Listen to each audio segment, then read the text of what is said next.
আল্লাহ রাব্বুল আলামিন বলেছেন এজন্য আল্লাহ দ্বীন পরিপূর্ণ করে দিয়েছেন, ইসলামকে আল্লাহ পাক মনোনীত করে দিয়েছেন।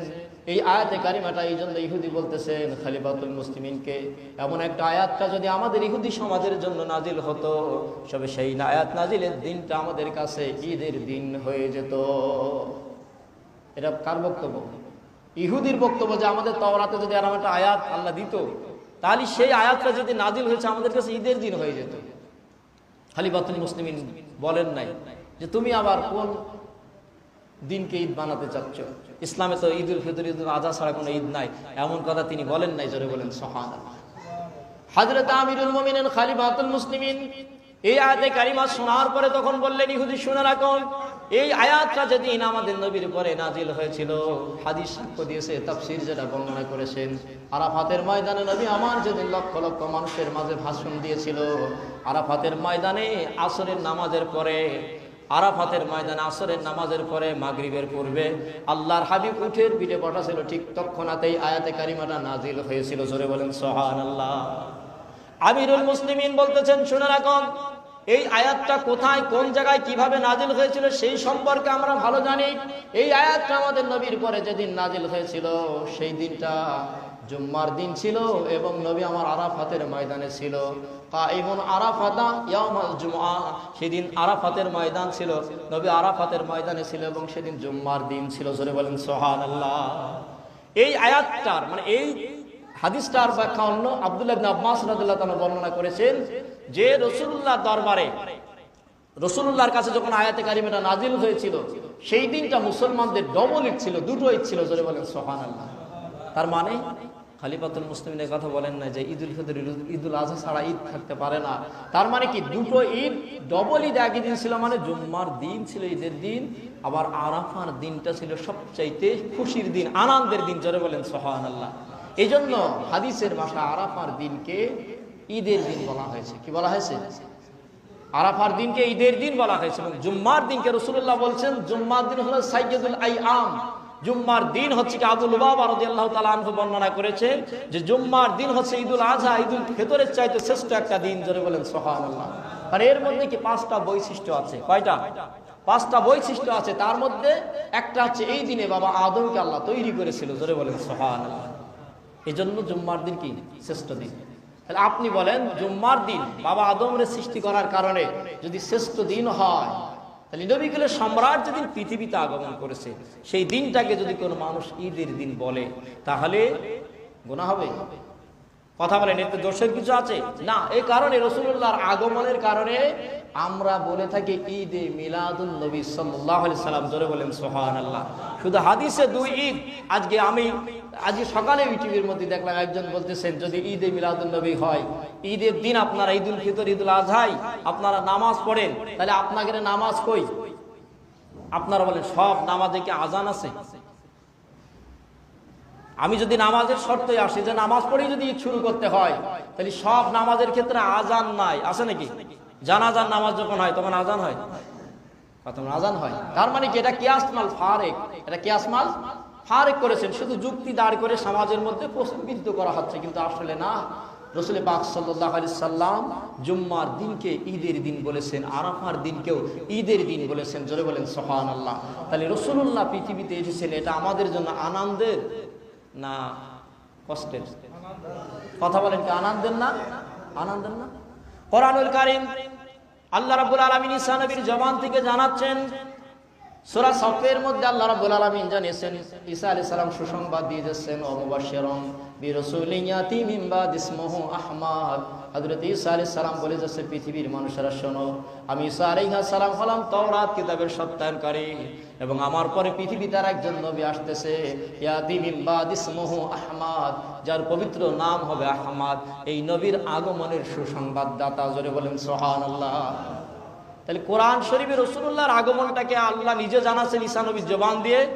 ঈসা নবী বলতেছেন নবী পৃথিবীতে আরেকজন আসতেছে, যার সুসংবাদ আমি তোমাদেরকে জানিয়ে যাচ্ছি। যার সুসংবাদ কি? ঈসা আলাইহিস সালাম বলেন না যে আমি দুঃসংবাদ দিয়ে যাচ্ছি, যেরকম নাউজুবিল্লাহ। তিনি বলছেন যে আমার পরে পৃথিবীতে আরেকজন নবী আসতে, যার পবিত্র নাম হবে আহমদ। আহমদ নামে যে নবী পৃথিবীতে আসবে তার আগমনটা আমি তোমাদেরকে অগ্রিম একটু জানিয়ে দিয়ে গেলাম। জোরে বলেন সুবহানাল্লাহ। তাহলে আপনারা বলেন আপনার দিল থেকে রাসূলুল্লাহ পৃথিবীতে আসা আনন্দের না দুঃখের? কথা বলেন, আনন্দের না দুঃখের? আপনারা যদি বলেন, আমি শুধুমাত্র যৌক্তিকগুলো কথাগুলো আজকে খণ্ডন করার জন্য বলছি। অনেকেই সোশ্যাল মিডিয়ায়, মুরব্বীরা অনেক কথা জানেন, কিন্তু এই ইয়ং জেনারেশন যারা আজকে সোশ্যাল মিডিয়া ইউটিউব ব্যবহার করে, তারা শুনতেছে আসলে এই সব বড় বড় হুজুর ঘুমটা পরে যেসব বক্তব্য দেয়, সেইখানে আমাদের হুজুর আবার কি বলেন? এটা তো আপনাদের প্রশ্নবিদ্ধ হয়ে যাচ্ছেন যে আসলে এইসব বড় বড় হুজুরগুলো ইউটিউবের মধ্যে ভাষণ দিচ্ছে, ঈদে মিলাদুন্নবী বলতে কিছু নাই, ঈদ বলতে কিছু নাই, এই সমস্ত কথা, রাসূলের আগমন আবার কি জিনিস, জন্মদিন আবার কি জিনিস, এই যে উদ্ভট কথাগুলো বলতেছেন, আপনাদেরকে নিরসনের জন্য, যুক্তিগুলো খণ্ডন করার জন্য কথাগুলো বলা হচ্ছে। কোরআনুল কারীম সূরা মায়েদা 114 নম্বর আয়াত, কয় নম্বর? কথা বলেন, কয় নম্বর? 114 নম্বর আয়াতে কারিমা। ঈসা আলাইহিস সালামের সময় কোন বর্ণনা দিয়েছেন একটু দুর্ভিক্ষ দেখা দিয়েছেন, কিংবা তার উম্মতেরা আরজি পেশ করেছেন, আপনি আল্লাহর নবী আমাদের জন্য কি করেন? আল্লাহর কাছে দোয়া করেন, আল্লাহ পাক যেন কি করেন? আসমান থেকে আমাদের জন্য এক খানসা খাবার পরিবেশন করেন। এই খাবারের নামকরণ করে সূরাতুল মাঈদা হয়েছে, খানসাবর্তী খাবার। এই নামকরণ করে এই সূরাটার নামই হয়েছে, জোরে বলেন সুবহানাল্লাহ। হযরত ঈসা আলাইহিস সালামের উম্মতেরা বলছেন, আল্লাহর নবী আপনি আমাদের জন্য দোয়া করুন, যাতে করে আল্লাহ পাক আসমান থেকে আমাদের জন্য কি করে? এক খানসা খাবার পরিবেশন করে। এক খানসা খাবার যেন আল্লাহর পক্ষ থেকে আমাদেরকে গায়েবী থেকে যেন আল্লাহ নাজিল করে দেন আসমান থেকে। ঈসা আলাইহিস সালাম তখন আল্লাহর কাছে দোয়া করতে শুরু করেছেন, জোরে বলেন সুবহানাল্লাহ। সেই দোয়াটা আল্লাহ পাক কোরআনুল কারীমের মধ্যে তুলে ধরেছেন হুবহু। আমরা যে কেন ঈদ বলি, রাসূলের আগমনকে কেন ঈদ বলি, আপনারা এই কোরআন থেকে আপনারা ফায়সালা নিয়ে নেবেন। কোরআনুল কারীমের সূরা মাইদার কয় নম্বর আয়াত বলেছি? 114। কত?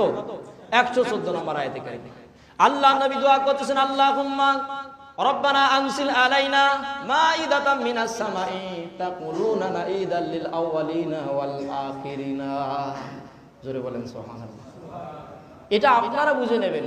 শুধুমাত্র মানুষকে ভুল ব্যাখ্যা দিয়ে জাতিকে ফিতনার মধ্যে ফেলা যাবে না। কোরআনুল কারীম বলছেন, ঈসা নবী দোয়া করছেন, আল্লাহ আপনি আসমান থেকে এক খানসা খাবার আমাদের জন্য নাজিল করুন। যেই খাবার আপনি নাজিল করবেন আমাদের জন্য, এই খাবার নাজিলের দিনটা আমাদের কাছে এবং আমাদের পরবর্তী যারা তাকুলুনা ঈদাল লিল আউয়ালিনা ওয়াল আখিরিনা, আমাদের এবং আমাদের পরে যারা আসবে প্রত্যেকের কাছে এটা ঈদের দিন হয়ে যাবে। জোরে বলেন সুবহানাল্লাহ। তাহলে কোরআন শরীফ বলতেছেন আসমান থেকে খাবার পাওয়া, গায়বী মদদ থেকে আল্লাহর সাহায্য আসা, এটা একটা আনন্দের ব্যাপার, খুশির ব্যাপার। ওই দিনকেও যদি কি ঈদ বলে গুনাহ হবে? জোরে বলেন, গুনাহ হবে না। তাহলে কি ভুল বোঝাবুঝিটা কোথায়? আজকে বলতেছেন মিলাদুন্নবী বলতে কিচ্ছু নাই, না এটা ভুল কথা। আবার ঈদও বলা যাবে না, এটাও হচ্ছে ভুল কথা। রাসূলুল্লাহর আগমনটা আপনি খেয়াল করুন, ঈসা নবীর উম্মতের কাছে আসমান থেকে এক খানসা খাবার আসা, এটা যদি কি হয়? ঈদের দিন হয়, আনন্দের দিন হয়। তাহলে রাসূলুল্লাহ পৃথিবীতে এসেছেন নবীকুলের সম্রাট, যার আগমন না ঘটলে আল্লাহ পাক কুল কায়নাতের কিছুই তৈরি করতো না। সেই রাহমাতুল লিল আলামিন পৃথিবীতে এসেছেন, সেই দিনটাকে যে কেউ যদি ঈদের দিন বলে, ঈদে মিলাদুন নবী বলে, এটা দোষের কোনো ব্যাপার? কথা বলেন, দোষের কোনো ব্যাপার না। তার মানে ইউটিউবে কি বলতেছে, সোশ্যাল মিডিয়ায় কি বললো, ওই কথায় কান দেওয়া যাবে? জোরে বলেন না। রাসূলুল্লাহর আগমনে খুশি হওয়ার কারণে আপনার কতটুকু মর্যাদা বাড়তে পারে, আমি যদি কোরআন হাদিস থেকে বুঝোই ঘন্টার পর ঘন্টা বলেও বুঝানো যাবে না, শেষ করা যাবে না। শুধু বুখারীর বর্ণনা এসেছেন 2য় খণ্ডের মধ্যে, রাসূলুল্লাহর আগমনের পরের ঘটনা। নবীজি সোমবারে জন্মগ্রহণ করেছেন। কোন বারে? ইয়াউমুল ইসনাইন। এই জন্য রাসূলুল্লাহ সোমবারে রোজা রাখতেন। কোন দিনে? নবীজি সোমবারে রোজা রাখতেন। সাহাবায়ে কেরাম হযরত কাতাদা রাদিয়াল্লাহু তাআলা আনহু বর্ণনা করেছেন, সুমু ইয়াউমুল ইসনাইন। নবীকে যখন প্রশ্ন করা হলো, আপনি সোমবারে কেন রোজা রাখেন হুজুর? সোমবারে কেন রোজা রাখেন? আল্লাহর হাবিব বলছেন, হুয়া উলিদতু, ওই দিন আমার জন্ম হয়েছিল। জোরে বলেন সুবহানাল্লাহ। এবং ওই দিনে আল্লাহ আমার উপরে নবুয়াত নাজিল করার কিতাব নাজিল করেছিল। জোরে বলেন সুবহানাল্লাহ। তার মানে ওই দিন আমার পরে কোরআনুল কারীম নাজিল হয়েছে এবং এই দিন আমার জন্ম হয়েছে, এই জন্য আমি খুশিতে একটু রোজা রাখি। জোরে বলেন সুবহানাল্লাহ। নবীজি সোমবারে জন্মগ্রহণ করেছেন। সবে সাদিকের সময় 570 খ্রিস্টাব্দের ইতিহাস খুলে দেখুন। আবুল আহাব দাস, আপনার কি আবুল আহাবের নামটা শোনেন নাই? আবুল আহাবের নাম শুনেনি এরকম লোক কেউ আছে? কোরআনুল কারীমে যার ব্যাপারে একটা সূরা এসেছে, সূরাতুল লাহাব। সূরাতুল লাহাব। এই আবুল আহাব ছিল কট্টর কাফের। কি ছিল? কট্টর কাফির ছিল। রাসূলুল্লাহর রিসালাতকে মানতে পারে নাই। নবী যে শেষ নবী এটা তিনি মানতে পারেন নাই। নবী যে নবী হিসেবে এসেছেন এটা তিনি মানতে পারেন নাই। নবীকে অস্বীকার করেছেন। কিন্তু রাসূলুল্লাহ জন্মের সময় আবুল আহাবের একজন দাসী ছিল, তার নাম হচ্ছে সুআইবা। হাদিস বর্ণনা করেছেন বা ইতিহাস এসেছে, দাসী সুআইবা রাসূলুল্লাহকে দুধ পান করেছিলেন। রাসূলুল্লাহ দুধ মা প্রথম আপনার কি সুআইবা এবং পরবর্তীতে হযরত হালিমাতুস সাদিয়ার ঘরে রাসূলুল্লাহ লালিত পালিত হয়েছেন। এই দাসী সুআইবা বলতেছেন যে রাসূলুল্লাহকে তিনি দুধ পান করেছেন। এবং আবুল আহাব যখন মারা গেছে, আবুল আহাব মারা যাওয়ার পরে হযরত ইবনে আব্বাস রাদিয়াল্লাহু তাআলা আনহু রাসূলুল্লাহর আরেক চাচা আবুল আহাবকে স্বপ্নের মধ্যে দেখেছেন। স্বপ্নের মধ্যে দেখার পরে বুখারীর বর্ণনা এনেছেন, স্বপ্নের মধ্যে দেখার পরে আবুল আহাবকে প্রশ্ন করা হলো, আবুল আহাব আপনি কি হালতে আছেন, কি অবস্থায় আছেন? আবুল আহাব বলতেছেন, আমি তো কুফর অবস্থায়, কাফের অবস্থায় মৃত্যুবরণ করেছি। রাসূলুল্লাহকে আমি নবী বলে মানি নাই, রাসূলুল্লাহর রিসালাতকে আমি গ্রহণ করি নাই, এই কারণে আমি মৃত্যুর পর থেকে শুধু আযাব আর আযাব। কিন্তু সোমবার যেদিন ইয়ামুল ইসনাইনে, যেদিন সোমবারের দিন আসে, ওই দিন আমার আযাব একটু শিথিল করা হয়। জোরে বলেন সুবহানাল্লাহ। কেন? ওই সোমবারে আবার আমার আঙ্গুলটা, এই আঙ্গুলটা আমার গালের কাছে আসে, সেখান থেকে আমি কিছু কি মধু বা দুধ জাতীয় কিছু খাবার আমি কি আমার গালের ভিতরে আসে। জোরে বলেন সুবহানাল্লাহ। বানোয়াট কথা নাই, বুখারীর মধ্যে এসেছে। এই হাদিসের ব্যাখ্যায় তাফসীর কারকগণ বলেছেন যে আবুল আহাব কট্টর কাফের, বেদিন, তিনি মৃত্যুর পরে কবরে যাওয়ার পরে তার যে সোমবারে একটু শিথিল করা হয় শুধুমাত্র রাসূলুল্লাহর জন্মের তাজিমের কারণে। জোরে বলেন সুবহানাল্লাহ। কারণ রাসূলুল্লাহ সোমবারে জন্ম নিয়েছেন সকালবেলা। দাসী সুআইবা আগে বলতেছেন, গোলাম মনিককে বলতেছেন, আপনি শুনেছেন আপনার ভাই আব্দুল্লাহর ঘরে একটা সন্তান জন্মগ্রহণ করেছেন, একটা পুত্র সন্তান জন্মলাভ করেছে। এই কারণে আবুল আহাব খুশি হলো, এই সকালবেলা ভোরবেলা এসে তুই আমার একটা ভালো সংবাদ দিলে। এই কারণে আবুল আহাব কি করেছিল, এই আঙ্গুলটা ইশারা করে দাসী সুআইবাকে বলেছিল, যা তুই আমার একটা ভালো সংবাদ দিলে, আমার ভাইয়ের ঘরে একটা পুত্র সন্তান হয়েছে, এই কারণে আমি খুশি হয়েছি। আঙ্গুলটা ইশারা করে বলেছিল, যা আজকে তোকে আমি আজাদ করে দিলাম। জোরে বলেন সুবহানাল্লাহ।